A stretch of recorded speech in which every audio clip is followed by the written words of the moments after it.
Stop messing around, stop fooling around, stop delaying, stop procrastinating. Get up, get out, get it done.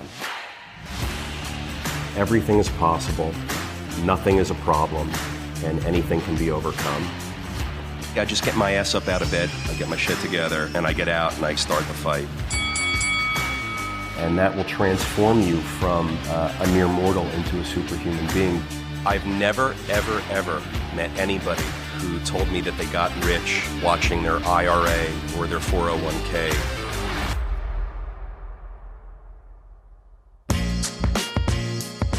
All right, welcome to the Daily Cash Flow. How you doing, Peter?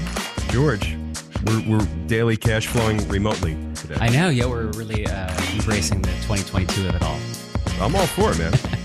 Yeah, it's nice. Gives me lots of time. I hope our audience appreciates the low rent vibe of this production. I think they will. I think people appreciate that. I think also they can consume it while they're at home, so we'll be in our homes. Because they couldn't consume it at home before. Well, yeah, exactly. But we'll be in our homes, they'll be in their homes, and we'll all be home. It'll be nice. Anything you want to touch on before we jump into it? No. Okay, cool. Sounds good. The one thing that I want to start off with is something you brought to my attention. I think it was like 2 years ago. You brought up Icon's 3D printing technologies, and you were bringing it up in the context of housing innovation. They optioned some land in Texas to build 100 3D printed homes as a test. Yeah. And my comment, I remember this, and my comment back to you was, I bet you a nickel that they option land all over the country as much as possible so that they could hurry up and crank out 3D printed homes if, in fact, the Texas test site worked out. Yeah. And so I guess the Texas test site is working pretty well because they just got a contract with NASA for construction on the moon. This is the same conversation, but a different flavor that we've been having for the past 2 years. They're going to build houses on the moon. New York is creating more land at the southern tip of Manhattan, where there is water right now. Cities and states everywhere are rezoning, upzoning, revisiting highest and best uses. Everyone's trying to figure out what to do with the land that they have. Everyone's trying to figure out how to get more land. And it's land, land, land. Period. End of discussion. There's no more, right? If ever there was a truer phrase that we've heard our whole lives, land, they ain't making more of it. It's right now. You're telling me that Icon just got a contract to build on the moon. Yeah. I mean, I don't even know. I even know who owns the moon to issue that contract. I guess we do. That's the thing that blew my mind is I feel like that has to be, I'm not hearing any feedback from. Well, it's got our flag on it. Yeah, but I'm not hearing any feedback from other nations. But that would concern me if I was another nation. George, have you checked with the other nations?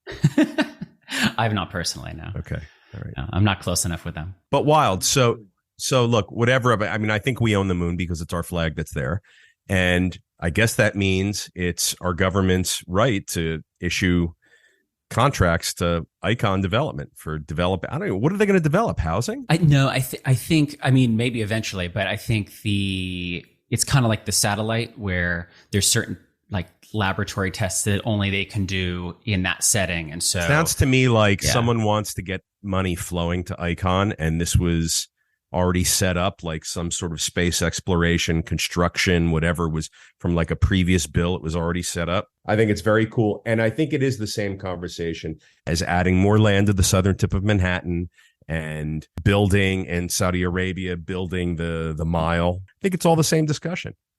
And it's good. And this is exactly what we said had to happen. You got to think outside the box. You have to do stuff that's going to move the needle. You can't like approve or disapprove little projects here and there and expect that anything's going to change. You need crazy, like never before thought comprehensible and possible ideas. Yeah, paradigm breaking. Yeah, 100%. Yeah. Thank you. That's a better phrase. You were saying just about, these massive changes that need to happen and looking for land anywhere. So I want to transition from outer space to underwater. I heard this thing with there's 4 acres of quote unquote waterfront property. Was listed in Boca Raton. Yeah, I heard about that. Yeah. So it's listed for 43 million, but 43 million, but it's underwater. Yeah, but it's waterfront. It's just underwater and waterfront. So is this an example of something that is like forward thinking, or do you would you yourself as an investor be like, no, I'm not going to do that. That's ridiculous. Well, I don't know the geotech reports, and I don't know the science behind doing infill on top of the land that's underwater so that it then becomes out of the water, like normal coastal land. But that's a little freaky. You know, why is it underwater? Was it previously above the water and it got washed away? Or was it never above the waterline and now they're asking humans to just artificially make it above the waterline? It's freaky. I don't know that I'd invest in it, but it's a big win for someone who does. I think to buy that much land that's already developable and out of the water, like normal coastal land in that location, would probably be 10 times the price. Right. So you're getting a relative discount. All you need to do now is bring in the site guys, fill in all the dirt, do all the engineering, you know, and make it normal land. I guess you reinforce it with steel and whatever structural things you reinforce it with, and just dump a lot of dirt in there, and then poof. Yeah, I think I read that the seller would do it for you. Like he'll do the landfill himself and build a seawall for, I think it was like 3.4 million extra or whatever, which doesn't seem that much. Not a big deal. But this is the same thing as New York. This is the same thing as New York, infilling sand and land around the southern tip of Manhattan to create land where there was just water. Same thing. Incredible.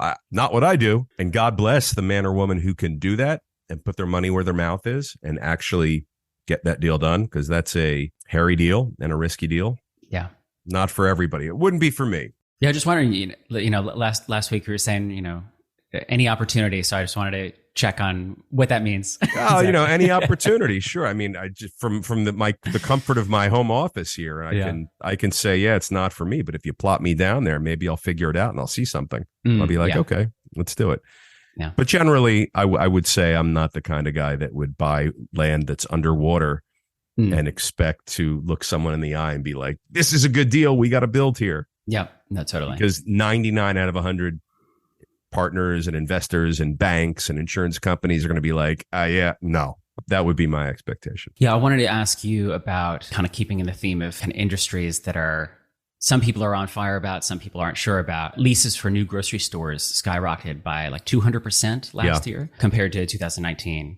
And South Florida in particular has been getting a lot of the action surrounding that, Publix and all that kind of stuff. George, who got all the new residents moving in? Texas and Florida. Texas and Florida. And the Sun Belt. Yeah. And you're right. I don't love retail. The best retail is always the best retail. The best centers with AAA credit rated tenants, with, you know, Whole Foods and the big grocery chains and Chase Banks and Banks of America. And those are great properties. There's a handful. In every state, there's one or two markets that are the best markets for retail. And in every market, there's one or two or four or whatever properties that are the best retail properties. But other than those, I don't love retail. You know, I want to have the best. Yeah. In a market where there's really strong demand and limited supply. You know, retail's sort of shaken out. We don't know what the best is. We don't know what the most in-demand properties really are going to be. A lot of them are old and outdated. They have to be rebuilt or amended or added to or redeveloped in some way. But the best ones, the newest construction ones that have the most usable space, the best ceiling clearances, the most beautiful aesthetics to attract the best retail tenants, those are great properties. And malls are the same way. We talk a lot about the death of the shopping mall. But every state has like one great mall. You know, California has like, you know, 3 or 4. Florida has several. And Monmouth Mall, by our office here in New Jersey, Jared Kushner's project.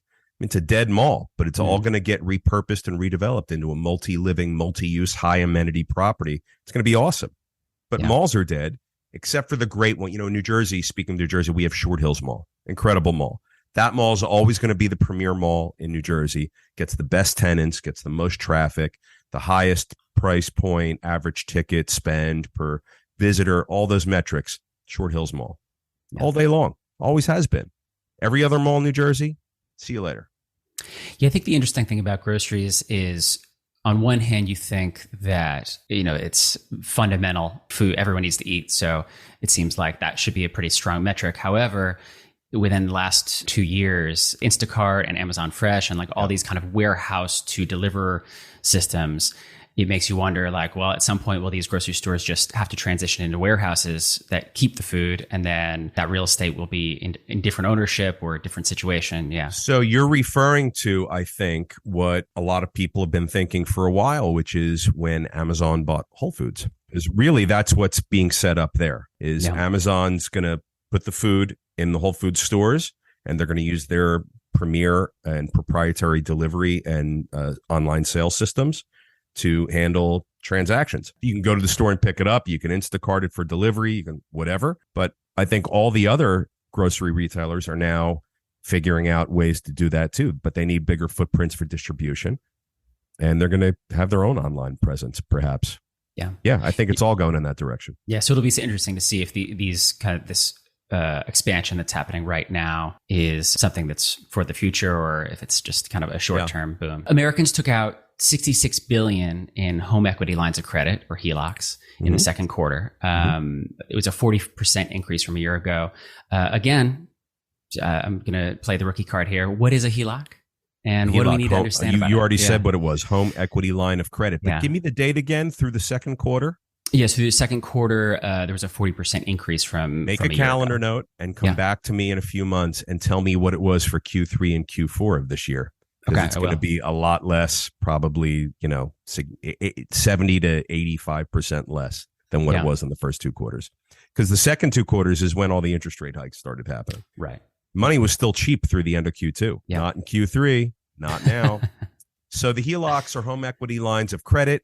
It's what a homeowner can borrow against the equity of their home. Home equity line of credit. You get a line of credit based on the amount of equity you have in your home. So if you buy a home for $500,000 and you put $100,000 down, you get a mortgage for $400,000. Your home appreciates over time to, let's say, $1 million. You no longer have $100,000 of equity in your home. You now have $600,000 of equity in your home. The home that you bought for $500,000 is now worth $1 million, plus you put $100,000 down. So a home equity line of credit taps into the amount of equity. The bank is going to send an appraiser out. You'll get an appraisal done on your home. It'll appraise for $1 million. Your bank is going to say, all right, you have a mortgage for $400,000. You've got equity of $600,000. We'll give you a line of credit against some portion of that equity of $600,000 that you have. Perhaps out of the $600,000, we'll lend you $300,000 or $400,000. And that would be common for a bank to do. But they need an appraisal to back up their underwriting. You need to fill out a loan application. You have to have the proper credit. You have to be a strong borrower. But the home equity line of credit gives homeowners a way to access their equity without selling their house. Because a lot of people don't want to sell the house, but they want to take out the money, the equity, and use it for maybe a renovation or an addition. And so those are popular products because the bank loves to lend on those because you're going to put the money right back into their collateral, right? You're going to borrow that HELOC and you're going to put that addition on or do the whole renovation or whatever you're going to do with the money. And it's only increasing the value of their collateral. It's an easy product for banks to underwrite. It's an easy deal for banks to want to do because your home is the collateral and you're putting the money into their collateral.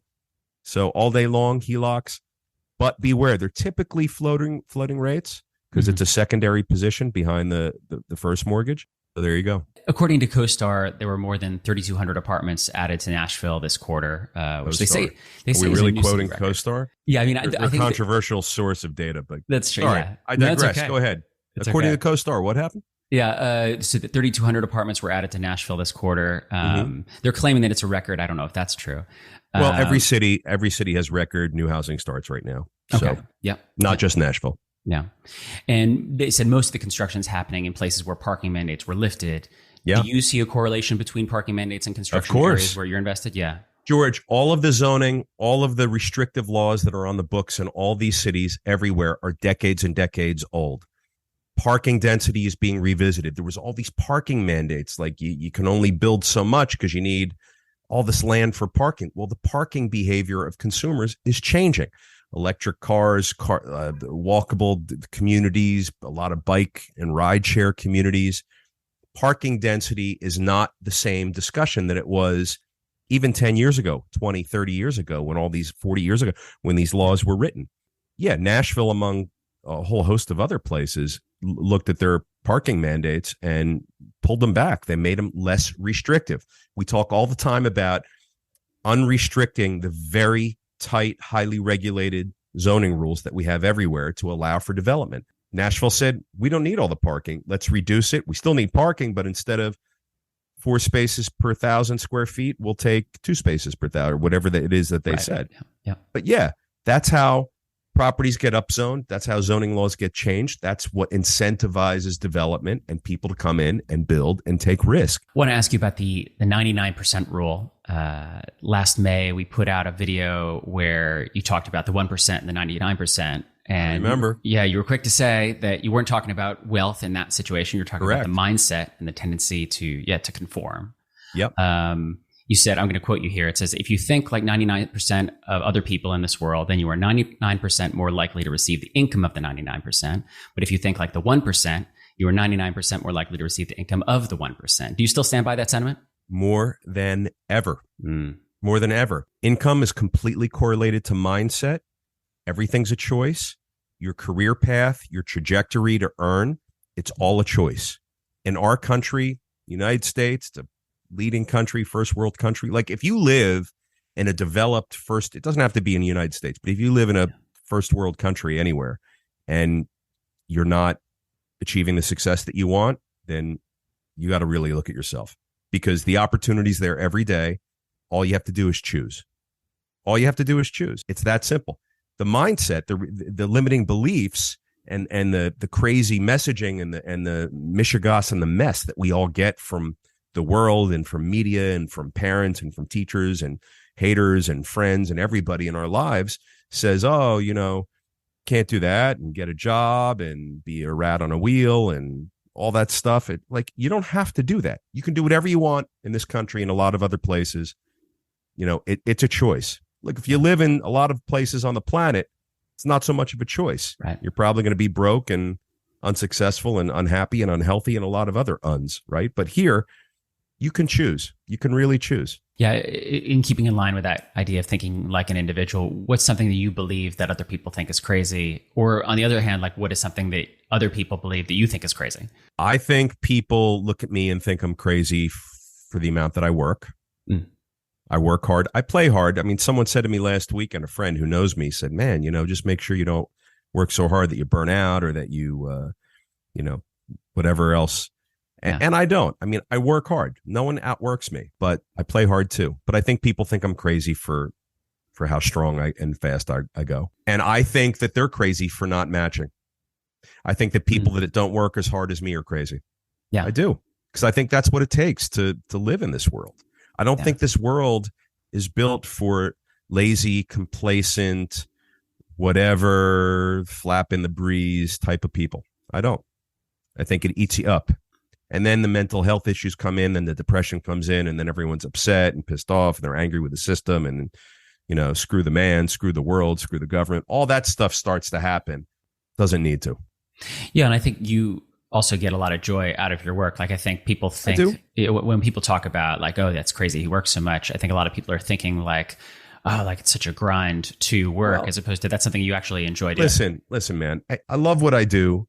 I don't love it 24/7. Right. But in general, I love what I do because I love the results.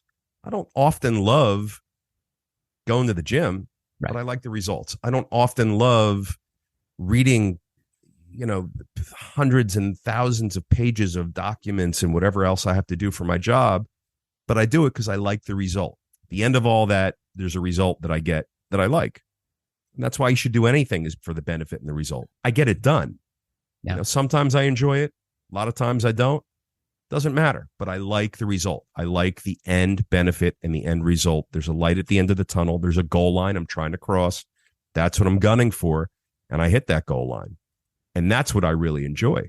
I like the achievement. I like the accomplishment. I like going from point A to point B quickly, efficiently, better. I like competing. I like winning. And that's what I like. So I may not love my job every day or components of it on different days, but I definitely like the result. So I think people who look at me and think I'm crazy for the work that I'm doing and how I choose to live and work, it's my choice and I dig the benefit from it. Yeah. Other people are quick to say, I'm not going to work so much or I'm not going to work so long or so hard because I want to watch Netflix or I want to whatever, right? Yeah. I don't watch Netflix. There's also something interesting that you know, so much of our conversations about business are actually about relationship. And so I think that's a common misconception I think people come into work with, is they think like, well, I can't prioritize my relationships and my work, when in actuality, you know, what you're doing is exactly that, which is you are prioritizing relationship through your business and vice versa. Yeah, this might be a dead end question, but I'll try anyway. For those people who feel like they should be working harder, or they desire something greater but are not putting forth the effort that you put forth, or is there anything you would recommend to, I don't know, get them motivated, get them into the system, get them into that kind of vibe? Got to get your mind right. You got to be right. You got to be relentless. You have to not be a quitter. You know, basic stuff. You have to have a strong desire to succeed. You have to want to build and develop skill sets. Yeah. Apply them, seek knowledge, learn, grow, have a move forward mindset, always be moving, always be growing. And a lot of people are just happy not growing, not moving forward. Forward progress means work or effort or sacrifice. People don't want to make the sacrifice. You got to be okay with sacrifice and paying the price. You got to be able to write that check. You know, it's a check you got to write to learn skills. It's a check you got to write to get up early in the morning. It's a check you got to write to read and listen and ask questions and learn and grow. You know, that's the cost. But the benefit is you're moving forward and you're growing. You know, if you're happy with the way you are now and you don't want anything to change, God bless. I'm happy for you. But just don't complain when there's things that you want that you're not getting. That's all. But if you're happy with where you are and you're not complaining and you're not wanting for anything and you're the happiest person on earth right where you are, you've won. You beat me. Yeah. Because I'm not happy where I am right now. So that's why I'm always working towards it. I'm working towards a happiness that I don't know I'll ever achieve. I mean, I'm happy in many ways and parts of my life, but I mean, in the why keep working discussion that we're having now, I mean, I'm not happy. I want to keep doing and achieving. I mean, if I'm not achieving, I'm failing myself, my family, my community, my employees. That's how I feel. Yeah, and that reminds me of, I was just editing our podcast with Barbara Majeski, and I think she said something along the lines of, I don't have to work, but I have work to do. Love that. Well, that's Barbara. You know, she's got zingers all day. But that reminds me, what you're saying is kind of reminding me of that sentiment. And just that, like, it's not something that you have to do, it's what you get to do. So anything else that's been on your mind? I know this has been like a busy week. I mean, I think every week is busy for you, but anything that's been on your mind that just kind of wanted to touch on before we head out? At risk of boring you and our audience to death, I'll say no.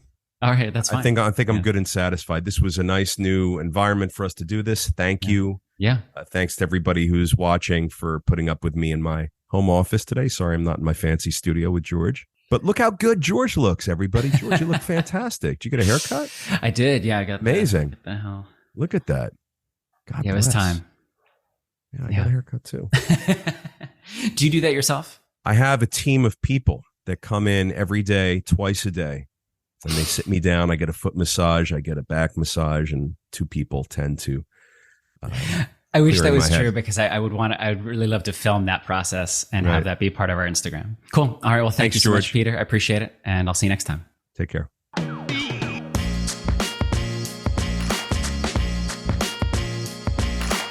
If you like what you just heard, you can subscribe to The Daily Cash Flow on YouTube, Spotify, Apple Podcasts, or wherever you listen to podcasts. And we'd love it if you left us a comment or review.